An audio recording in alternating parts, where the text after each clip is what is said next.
प्रभु के प्यारे संतों, आप सभी का आज की टीचिंग में स्वागत है।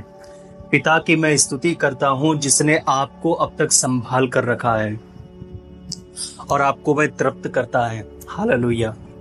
वह महान परमेश्वर है, वह जीवन का जल है और जीवन की रोटी और हमारी बहुतायत है। आमीन।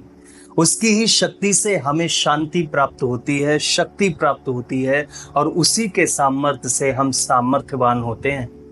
पिछली टीचिंग में हमने अनंत जीवन के जल के बारे में सीखा था। आज हम जीवन की रोटी के बारे में सीखेंगे। मैं आपको बता दूं कि यह कोई साधारण टीचिंग नहीं होने जा रही है। हम जीवन की रोटी के बारे में वह नहीं सीखेंगे जो अब तक सीखते आए हैं, बल्कि आज हम गहराई से सीखेंगे कि वह कैसे हमारी जीवन की रोटी है। हालेलुया। सबसे पहले हम पवित्र शास्त्र से एक वचन को पढ़ते हैं, फिर अपनी बात मैं आपको बताता हूं। व्यवस्था विवरण अध्याय 8 के वचन 8 से 10 में लिखा है, फिर वह गेहूं, जौ, दाखलताओं, अंजीरों और अनारों का देश है और जैतून और तेल वाले जैतून और मधु का भी देश है। उस देश में अन्न की महंगी ना होगी और ना उसमें तुझे किसी पदार्थ की घटी होगी। वहां के पत्थर लोहे के हैं और वहां के पहाड़ों में से तू तांबा खोद कर निकाल लेगा और तू पेट भर कर खाएगा और उस उत्तम देश के कारण जो तेरा परमेश्वर यहोवा तुझे देगा उसे धन्य मानेगा। उसके बाद हम अध्याय 32 के वचन 13 और वचन 14 को पढ़ते हैं, जिसमें लिखा है, उसने उसको पृथ्वी के ऊंचे ऊंचे स्थानों पर सवार कराया और उसको खेतों की उपज खिलाई। उसने उसे चट्टान में से मधु और चकमक की चट्टान में से तेल चुसाया। गायों का दही और भेड़ बकरियों का दूध, मेमनों की चर्बी, बकरे और बाशान की जाति के मेढ़े और गेहूं का उत्तम से उत्तम आटा भी खिलाया और तू दाख रस का मधु पिया करता था। आमीन। हालेलुया। मेरे प्रभु के प्यारे संतों, आप सभी यीशु मसीह को अलग अलग तरीकों से जानते हैं। हमारा प्रभु यीशु मसीह विभिन्न प्रकार से हमारे पास रहता है। अच्छा, यह चीज हर कोई नहीं देख पाता है, केवल वही लोग देख पाते हैं जिनकी आंखें पवित्र आत्मा ने खोल दी हैं और जिन्होंने अपने प्रभु पर अपना चित्त लगाया है। नहीं तो खुद विचार करके देखो, क्या कारण है जो बातें बाइबल में लिखी है और एक पास्टर उसको समझता है, पढ़ता है और उसको और गहरा प्रकाशन मिलता है, और वही वचन एक विश्वासी पढ़ता है तो वह नहीं देख पाता है जो उसको देखना चाहिए, चाहे वो कितना भी पुराना विश्वासी क्यों ना हो। मेरे प्रियो, इसका एक कारण है। इसका कारण यह है कि हम उसको खोज नहीं रहे हैं और हम वचनों को सुनकर अनसुना कर देते हैं, क्योंकि जो आत्मा एक पास्टर को मिला है वही आत्मा आपको और मुझे मिला है। उस परमेश्वर ने, उस स्वर्ग और पृथ्वी के सृष्टिकर्ता ने, उस महान और सर्व उपस्थित प्रभु ने किसी के साथ भी भेदभाव नहीं किया। उसने समान रूप में अपना आत्मा उड़ेला है। आओ हम उसको प्राप्त करें और उसको स्वीकार करें और अपना मन आत्मा पर लगाएं, ताकि वह देख सके जो अब तक पवित्र शास्त्र में हमने नहीं देखा था। देखो, प्रभु का पवित्र वचन कहता है, वह तुम्हें गेहूं, जौ, दाखलताओं, अंजीरों, अनारों का देश देगा। लेकिन सबसे पहले उसने हमें नदियों और सोतों को और धाराओं को और झरनों को देने की बात कही है। यूहन्ना रचित सुसमाचार में प्रभु यीशु ने कहा, तुम जीवित जल के सोतों में से जल पियोगे। और फिर उसी सुसमाचार में आप प्रभु यीशु को जीवन की रोटी के बारे में बात करते हुए देखोगे। ये वचन में खाना पीना क्या लगा रखा है? अरे, हम तो जानते हैं कि प्रभु यीशु मसीह प्रभु है और वह हम सभी के सृष्टिकर्ता है और हमें वह संभालता है और हम स्वर्ग जाएंगे और हम वहां हमेशा जीवित रहेंगे वगैरह वगैरह। लेकिन यह खाना पीना का क्या मतलब है, जिसके बारे में प्रभु यीशु मसीह ने खुद अपने मुख से कहा है? चलिए आत्मा में इसे समझने की कोशिश करते हैं। मेरे अजीजों, अगर मैं आपको अपने यहाँ भोजन के लिए बुलाता हूं तो मैं आपको सबसे पहले कुछ ना कुछ पीने के लिए दूंगा और उसके बाद मैं आपसे कुछ खाने के लिए भी कहूंगा और मैं दूंगा। हमारे जीवन में ये खाना पीना साथ साथ चलता रहता है। इसलिए प्रभु यीशु ने भी इसे जारी रखा था, लेकिन इसे आत्मिक रूप में परिवर्तित कर दिया है। पिछली टीचिंग में मैंने आपको बताया भी था, आपको याद होगा कि मैंने आपको बताया था कि हम वचन को दो तरीके से ले सकते हैं। या तो हम इसे शारीरिक तौर पर ले सकते हैं या फिर हम इसे आत्मिक तौर पर ले सकते हैं। हम दो तरीकों से इसको ग्रहण कर सकते हैं, लेकिन जरूरी है कि हम इसे आत्मिक रूप में ग्रहण करें, क्योंकि हम सब आत्मिक हैं। अब रही बात वचन में गेहूं, जौ, दाखलताओं, अंजीरों और अनारों और जैतून के तेल के वृक्षों, मधु की भूमि, तो यह गिनकर देख लेना, यह 7 प्रकार के भोजन है। और यह कोई साधारण बात नहीं है, इसका बहुत ही गहरा राज है जो प्रभु आज आप लोगों को बताने जा रहे हैं। अब अपनी आंखों को वचन पर लगाओ। देखो, इसमें जो 6 चीजें दी गई हैं वो वनस्पति जगत से हैं, लेकिन 7वीं चीज बिल्कुल अलग है, मधु। क्या मधु यानी शहद का संबंध वनस्पति जगत से है? क्या मधु का संबंध जानवर जगत से नहीं है? अच्छा, एक बात बताओ, कितने लोग मधु के बारे में जानते हैं? मधु यानी शहद कैसे बनता है? हम जानते हैं शहद का निर्माण मधुमक्खी के द्वारा होता है। और वे इसे कैसे बनाती हैं? मधुमक्खियां फूलों से 2 तरह के खाने को प्राप्त करती हैं।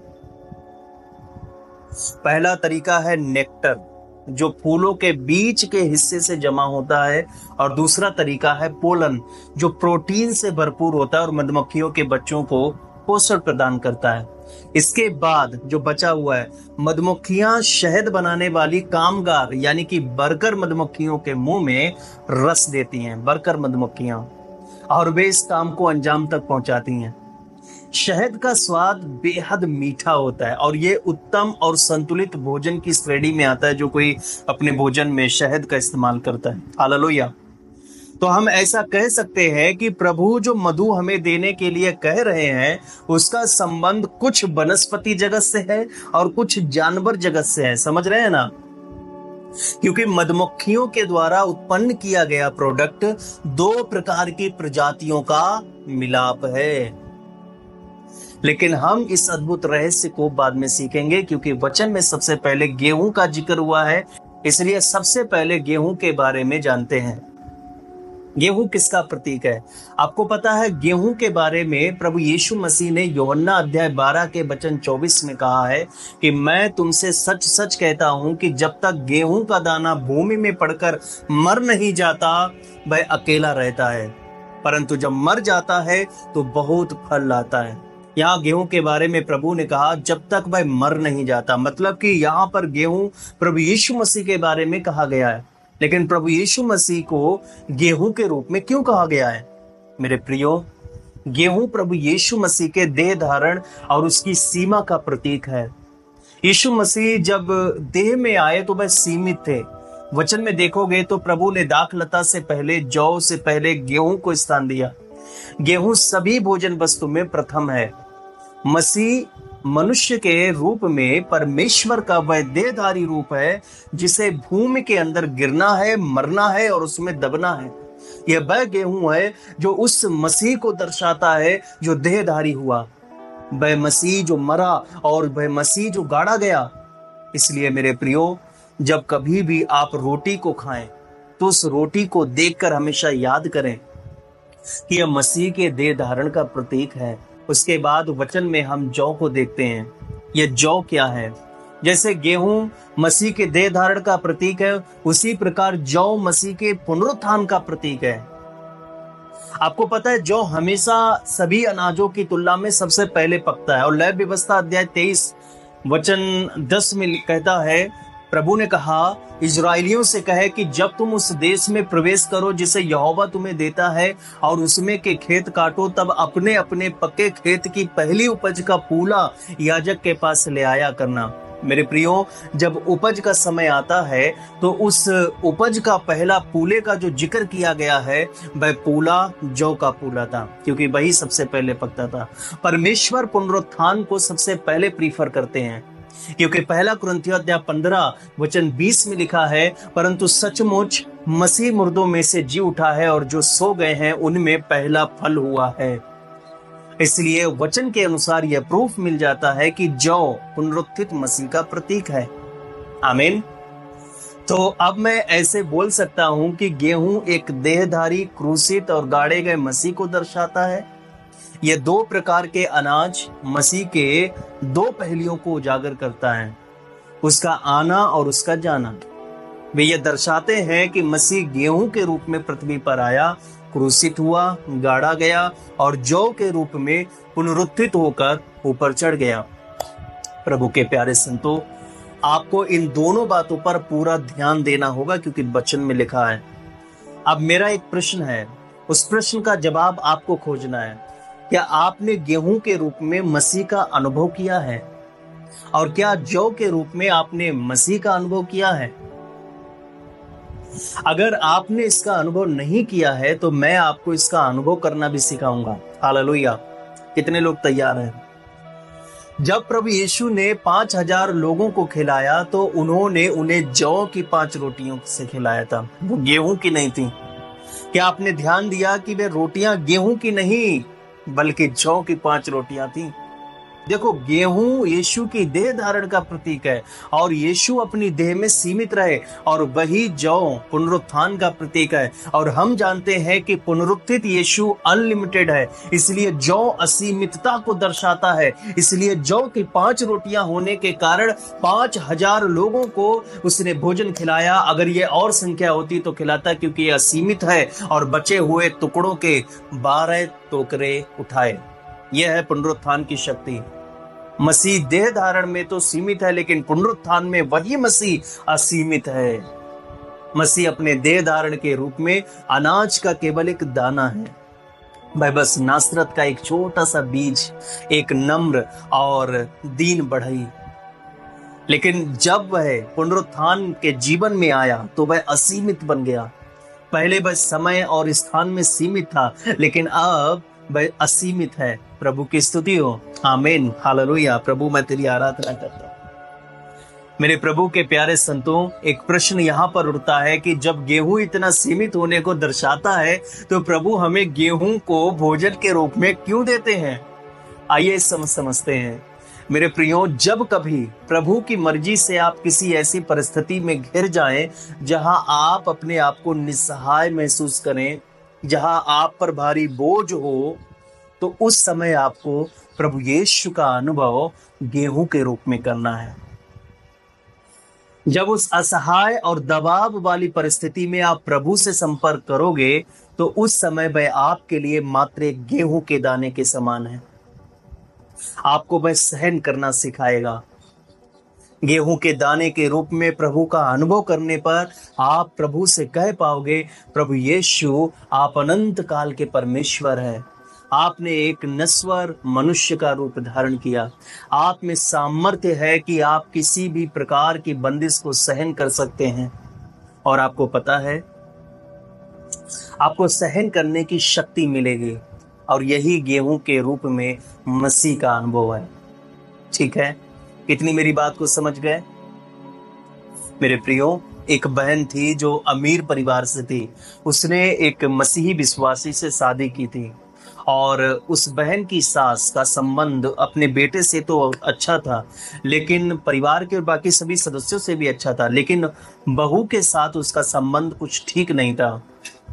उस बहन ने बताया कि किस प्रकार से उसे दिन प्रतिदिन अपनी सास के हाथों प्रताड़ना को सहना पड़ता था। उसने मुझे बताया कि किस प्रकार वह प्रभु के पास गई और प्रभु से विनती की कि वह इस मामले में कुछ करे। हाँ, ये बात जरूर थी कि उसने प्रार्थना में ये कभी नहीं कहा कि प्रभु मुझे उसकी सास से हमेशा के लिए छुटकारा दे दे। हालेलुया। कभी उसने ये प्रार्थना नहीं की, बल्कि उसने बताया कि जब उसने प्रभु को पुकारा तो प्रभु तुरंत उसको दिखाने लगा कि जब वे पृथ्वी पर थे तो एक बढ़ई के रूप में उस छोटे से परिवार में 30 वर्षों तक कितने सीमित थे। जब उसने ऐसे दर्शन को देखा तो उसकी आंखें आंसुओं से भर गईं और वह चिल्ला पड़ी, प्रभु मैं आपकी स्तुति करती हूँ, मैं आपकी स्तुति करती हूँ। आपका जीवन मुझ में है, मैं अपनी वर्तमान स्थिति से संतुष्ट हूँ। मैं आपसे किसी भी प्रकार के परिवर्तन के लिए प्रार्थना नहीं करती हूँ, मैं केवल आपकी स्तुति करती हूँ। उसने कहा आपका जीवन मुझ में हो जैसा आपने सहा। मैंने उसको कहा आपने बिल्कुल ठीक प्रार्थना की है। आपको पता है उस बहन ने, उस आत्मिक बहन ने प्रभु को एक गेहूं के दाने के रूप में अनुभव किया। ऐसे अनुभव किया जाता है। कुछ समय बाद उस बहन ने फिर मुझसे कहा प्रभु की स्तुति हो, ना केवल मैं अपने परिवार की कमियों से संतुष्ट हूं, बल्कि मैंने प्रभु यीशु के एक और रूप को देखा। ना केवल वह सीमित था, ना केवल उसने सहा, बल्कि उसे मारा और गाड़ा गया। जब प्रभु ने मुझ पर यह प्रकाशन दिया तो मैंने प्रभु को बता दिया कि ना केवल मैं अपने परिवार की सीमित परिस्थितियों से संतुष्ट हूं, बल्कि प्रभु की खातिर मैं इसी परिवार में गाड़े जाने के लिए भी तैयार हूं। आपको पता है वह प्रत्येक दिन जब जब उस पर ताड़ना होती थी, वह प्रभु को गेहूं के रूप में अनुभव करती थी। प्रभु तूने सहा, मैं भी सह रही हूं। इसलिए मेरे प्रभु के प्यारे संतों, हमें अपनी कठिन परिस्थितियों में प्रभु को गेहूं के रूप में इसी प्रकार अनुभव करना है। जब तक गेहूं का दाना मर नहीं जाता है तब तक फल आएगा ही नहीं। हमने बस वचन पर हाँ तो बोल दिया, हाँ हाँ हाँ ठीक है, लेकिन क्या वास्तव में इसको सहन करने के लिए तैयार हो पाए हो? हमें ये मसीह में करना होगा। हालेलुया। मेरे प्रियो, ये एक राज की बात है कि प्रभु यीशु खुद हमें सीमित करने के लिए हमारे अंदर है, ताकि हम गेहूं के रूप में मसीह के देह धारण का और उसकी सीमाओं को अनुभव करें। हमें मरने के लिए भी तत्पर रहना है, हमें गाड़े जाने के लिए भी तत्पर रहना है। प्रभु इसको नहीं हटाएगा क्योंकि यह प्रभु चाहता है। क्या ये कर पाओगे? जब सर्वशक्तिमान परमेश्वर देह धारण के दौरान सीमित रह चुका है और गेहूं का अनुभव कर चुका है, तो आप क्यों नहीं आगे आ रहे हो?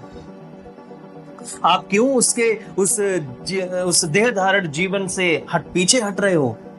क्या आपका अपनी पत्नी या पति से झगड़ा होता है? अगर ऐसा है तो आप मसीह के साथ समाप्त हो गए हैं। आपको उसका अनुभव बहुतायत रूप में करना चाहिए। आपको उसका अनुभव जीवित जल और गेहूं का दाना दोनों के रूप में करना चाहिए। जब आप असहाय और घबराए हुए हैं तो उसकी ओर देखो, और जब आप ऐसा करेंगे तो मुझे पक्का विश्वास है कि वह आपको दिखाएगा कि वह भी एक समय में सीमित रह चुका है। उसे भी मृत्यु का स्वाद चखना पड़ा और भूमि में गाड़ा गया। और यही तो क्रूस उठाने की बात है। और क्रूस उठाने का क्या मतलब है? वह आपको दिखाएगा कि वह इसी रूप में आपके अंदर रहता है। वह आपको संभालेगा कि आप भी सीमित रहो। वह आपकी भी सहायता करेगा कि आपको भी मारा जाए, गाड़ा जाए। ऐसा ही पुरुष बनने के लिए वह आपको शक्ति प्रदान करेगा, आपकी सहायता करेगा। आपको तो यह प्रार्थना करना चाहिए कि प्रभु मैं ये कर पाऊं, सह पाऊं। यही है गेहूं के रूप में मसीह का अनुभव। कितनी मेरी बात को समझ गए? क्या इतना ही अंत है? नो, यह तो सिर्फ पहले प्रकार का भोजन है। उसके बाद आता है जौ का अनुभव। अब मैं आपको जौ के अनुभव के बारे में बताऊंगा कि इसका क्या तरीका है, कैसे इसको अनुभव कर सकते हैं। क्योंकि मेरे प्रियो, प्रभु की अंतिम मंजिल कब्र नहीं थी, उसका पुनरुत्थान हुआ। गेहूं के बाद जौ की बारी थी। गेहूं मृत्यु की घाटी है तो जौ पुनरुत्थान का पर्वत है। हालेलुया। मेरे प्रियो, जब कभी आप गेहूं का अनुभव करें तो हमेशा याद रखना, तो आपको जौ का भी अनुभव मिलेगा। जौ पुनरुत्थान हुए मसीह को दर्शाता है। इसलिए पुनरुत्थान हुए मसीह के पास वह जीवन है जो देह धारण, क्रूसीकरण और गाड़े जाने की अवस्थाओं से गुजर चुका है। और अब वह सीमित नहीं, असीमित है। यह असीमित मसीह हमारे अंदर निवास करता है और उस सीमित यीशु के पीछे तब तक चलने को कहता है जब तक वह महिमा के साथ वापस ना आ जाए। हालेलुया। आप कहोगे कि मैं इसे सह नहीं पाऊंगा, मेरे अंदर इतनी सामर्थ्य नहीं है प्रभु कि मैं इसे सह पाऊं। तो आप उस असीमित यीशु की सामर्थ्य में से सीमित होने की शक्ति ले लो। समझ रहे हो ना मैं क्या बोल रहा हूं?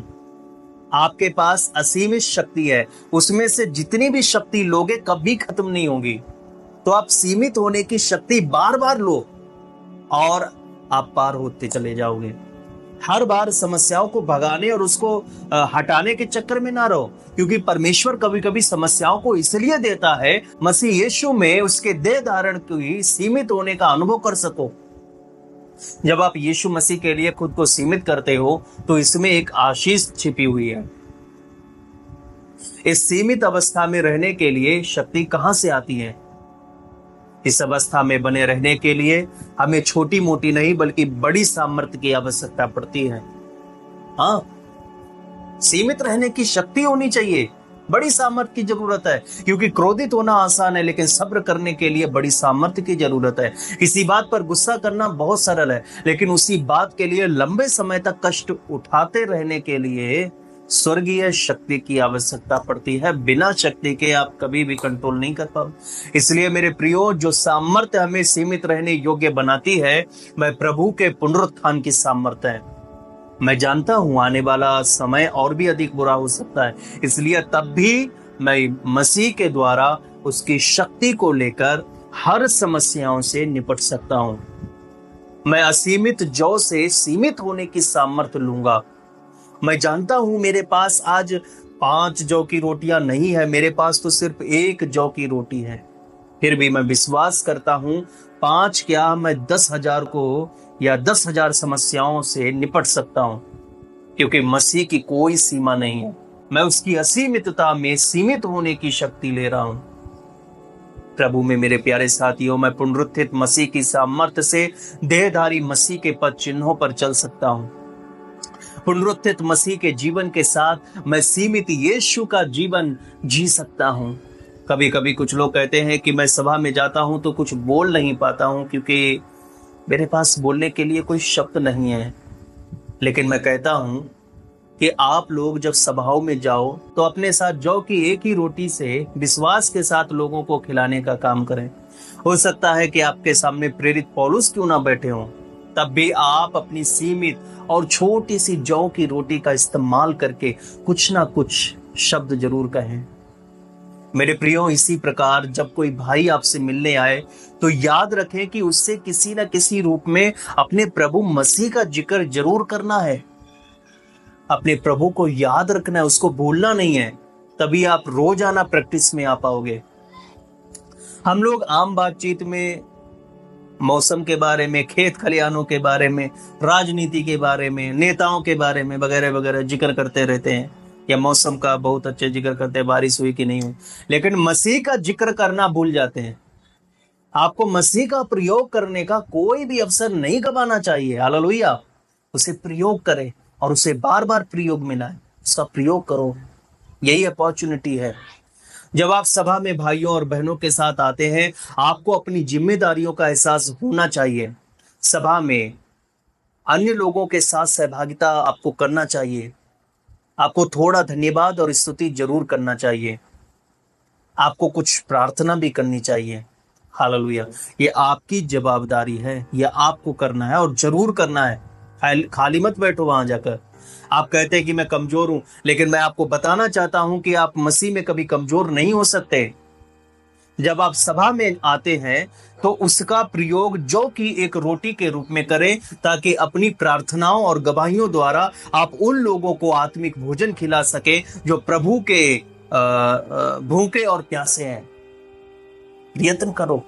कितनी मेरी बात को समझ रहे हैं? शुरुआत में शायद आपके पास जौ की एक ही रोटी हो, लेकिन समय के साथ साथ आपके पास 100 रोटियां जौ की हो जाएंगी। सोचो, एक रोटी से इतना खिलाया तो 100 रोटियों से कितना खिलाओगे। इसलिए याद रखें, अभ्यास करने के द्वारा आप समृद्ध होंगे। मेरे प्रियो, बरसों बाद उसी बहन ने, जिसने मसीह का अनुभव गेहूं के दाने के रूप में किया था, एक और अनुभव की गवाही दी। इस बार मसीह उसके जीवन में जौ के रूप में था। उसने गवाही दी कि उसके द्वारा उसकी सास और अन्य रिश्तेदारों ने प्रभु को स्वीकार किया है और अब वे प्रभु के निकट हैं और मेरा सब कुछ सही है। अब कोई ताड़ना नहीं है, लेकिन फिर भी मैं हमेशा उसके लिए तैयार रहती हूँ कि यदि प्रताड़ना आती है तब भी मैं गेहूं का अनुभव करूंगी। मेरे प्रियो, गेहूं के अनुभव में उसने खुद को मार दिया, लेकिन जौ के अनुभव में उसने सब कुछ प्राप्त कर लिया। अब उसका परिवार मसीही है। डिवोर्स रास्ता नहीं है, प्रभु रास्ता है। मैं बहन खुद गेहूं और जौ की रोटी बन गई। अब उठो, आपको भी ऐसा होने की जरूरत है ताकि प्रभु का वचन तुम्हारे अंदर पूरा हो जाए, क्योंकि वचन में लिखा है, फिर वह गेहूं, जौ, दाखलताओं, अंजीरों और अनारों का देश है और तेल वाले जैतून और मधु का भी देश है। उस देश में अन्न की महंगी ना होगी और ना उसमें तुझे किसी पदार्थ की घटी होगी। वहां के पत्थर लोहे के हैं और वहां के पहाड़ों में से तू तांबा खोद कर निकाल सकेगा और तू पेट भर खाएगा, और उस उत्तम देश के कारण जो तेरा परमेश्वर यहोवा तुझे देगा उसे धन्य मानेगा। आमीन, हालेलुया। प्यारे पिता, मैं तेरी स्तुति और महिमा करता हूँ। यह कितना अद्भुत वचन तूने अपने बच्चों को दिया है। मैं विश्वास करता हूँ कि इसने इनकी आंखों को खोला होगा और इनके हृदय को झकझोरा होगा। प्रभु, तू गेहूं के रूप में, तू जौ के रूप में हमारे जीवन में है। प्रभु, गेहूं के रूप में तू उन लोगों को सीमित रहना सिखा दे। प्रभु यीशु, जो बार बार प्रताड़नाओं को सहते हैं, अपने परिवार में प्रताड़नाओं को सह रहे हैं, तानों को सह रहे हैं, या किसी जगह जहां जॉब करते हैं, जहां नौकरी करते हैं, प्रभु वहां पर बॉस के बहुत सारे तानों को सह रहे हैं, या वहां के मजाकों को वे सह रहे हैं। प्रभु, इन सब में वे गेहूं का अनुभव कर सके, तुझे गेहूं के रूप में अनुभव कर सके। प्रभु, जिस प्रकार तूने सहा, मजाकों को सहा, जिस प्रकार तूने प्रभु यीशु मसीह सब कुछ किया, वो ही शक्ति अपने बच्चों को भी दे, और प्रभु ये भी वैसा ही कर पाए ताकि इनका पुनरुत्थान हो जाए, इनके जीवन का पुनरुत्थान हो, इनके परिवार का पुनरुत्थान हो, जहां ये जॉब करते हैं वहां इनका पुनरुत्थान हो, प्रोन्नत होने पाए। मेरे खुदाबंद, मैं प्रार्थना करता हूं प्रभु यीशु मसीह, ये गेहूं के रूप में अनुभव करने के द्वारा जौ का अनुभव भी प्राप्त करने पाए। और प्रभु यीशु मसीह, मैं जानता हूं कि तू इनको कभी नहीं छोड़ता, आज भी नहीं छोड़ेगा, और इस वक्त तू इन लोगों के हृदय को छूकर इनको प्रभु सांत्वना से भर रहा है कि मेरे बेटे, मेरी बेटी, मैं तुम्हारे साथ हूं। तुम जो भी सह रही हो, तुम मुझसे सामर्थ्य प्राप्त करो और मैं तुमको सामर्थ्य दूंगा ताकि तुम पुनरुत्थान में सहभागी हो सको। सर्वशक्तिमान प्रभु, तू अपने बच्चों से कितना प्यार करता है, तू कितना उनको सिखाता है, इंस्ट्रक्शंस देता है, बात बात पर उनको टीचिंग देता है। सारी महिमा तुझे प्राप्त हो प्रभु, सब कुछ तुझे प्राप्त हो, स्तुति प्रशंसा तुझे प्राप्त हो पिता। प्रभु यीशु मसीह, इनकी शारीरिक जरूरतें पूरी हों, और पिता कोई भी चीज की घटी इनके जीवन में ना हो जो इनको बेचैन करती है। उन सारी बुरी चीजों को प्रभु इनके जीवन से दूर कर, और पिता जो तेरी ओर से आई हुई चीजें हैं हम्बल बनाने के लिए, कि ये सीखें, ये जाने, तेरे देह धारण को सीखें, जाने, समझें और उसको उस देह धारण को जिए। तो खुदाबंद परमेश्वर, तू इनको शक्ति भी प्रदान कर कि ये ऐसा करने पाए। तेरे नाम की स्तुति और प्रशंसा के लिए, पुनरुत्थान में सम्मिलित होने के लिए, तेरे नाम की महिमा गाने के लिए, तेरा नाम का भजन गाने के लिए, प्रभु यीशु तेरे सामर्थ्य नाम में मैं इस प्रार्थना को कर रहा हूँ। आमीन और आमीन, हालेलुया। अब ये समय है परमेश्वर के राज्य के लिए बीज बोने का। आप स्क्रीन पर जो जानकारी देख रहे हैं, आप अपना कीमती बीज आप इस पर जरूर बोएं। याद रखना, आपका बीज बहुतों के जीवन को बदलता है। आपका बीज बहुतों के जीवन को बदल चुका है, यकीन करिए, क्योंकि ज्यों ज्यों ये मिनिस्ट्री बढ़ती जा रही है, आपका बीज उतना ही सफल होता जा रहा है, क्योंकि ये पूरी मिनिस्ट्री, ये सब कुछ ये आप कर रहे हैं और परमेश्वर आपको अगुवाई दे रहा है। मैं नहीं जानता कि परमेश्वर किन किन लोगों को अगुवाई दे रहा है बीज बोने के लिए, लेकिन जिनको भी अगुवाई दे रहा है वो अपने आप को रोके ना, अपने हाथ को ना रोको। याद रखना, परमेश्वर ने आपसे वादा किया है कि तुम्हें दिया जाएगा, दो और तुम्हें दिया जाएगा। इस वादे पर यकीन करो कि अगर परमेश्वर ने कहा है कि दिया जाएगा तो मुझे मिलेगा, और ये आपका सबसे सफल इन्वेस्टमेंट है प्रभु के राज्य में बीज बोना। लोग इन्वेस्टमेंट करते हैं अपने फ्यूचर के लिए, सिक्योर करने के लिए, लेकिन उनका फ्यूचर जो उन्होंने सिक्योर किया है, जो उन्होंने जहां इन्वेस्ट किया है, अगर वो शेयर गिर जाते हैं या मार्केट डाउन हो जाती है, उनका बहुत बड़ा लॉस होता है। लेकिन याद रखना, प्रभु के राज्य में कभी लॉस नहीं होता। जो प्रभु के राज्य में बोता है कभी लॉस नहीं होता। और मैंने कभी भी धर्मी को रोटी के लिए भीख मांगते नहीं देखा, और ना आपने कभी देखा होगा। और ना आप कभी देखोगे कि जो धर्मी है और वह रोटी के लिए भीख मांग रहा है, देने वाला आज भीख मांग रहा है, कभी नहीं, देने वाला। क्योंकि प्रभु का पवित्र वचन कहता है कि प्रभु तुम्हें उधार लेने वाला नहीं बनाएगा, कर्ज लेने वाला नहीं बनाएगा, बल्कि तुम्हें देने वाला बनाएगा, तुम्हें उधार देने वाला बनाएगा। परमेश्वर तुमको देने वाला बनाना चाहता है। हालेलुया। जब हम परमेश्वर के राज्य के लिए नहीं बो पा रहे हैं तो हम कैसे देने वाले बनेंगे? इसीलिए आपको आगे आना है, प्रभु के राज्य में बीज जरूर बोना है। मैंने बोया मुझे मिला, आप बोओगे आपको मिलेगा। हालेलुया। प्रभु आपको अनुग्रह दे, बहुतायत की आशीष दे। और जब आप अपने कमाई का आप कोई भी परसेंट निर्धारित करें थे कि मैं इतने परसेंट प्रभु के राज्य के लिए दूंगा, तो आपको वो करना है। आप वो करो और करके देखो कि आपको कैसे वो आशीषित करता है। हालेलुया।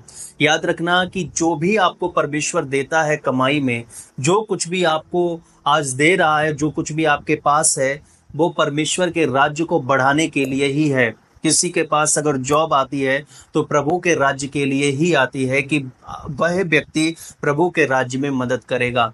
क्योंकि रैप्चर बिल्कुल पास आ चुका है और समय बिल्कुल निकट आ चुका है। आत्माएं बहुत सी बचाई जानी अभी बाकी हैं, इसीलिए आप सभी आगे हैं। प्रभु आपको आशीष दे। मिलते हैं नए sermon के साथ में। शालोम।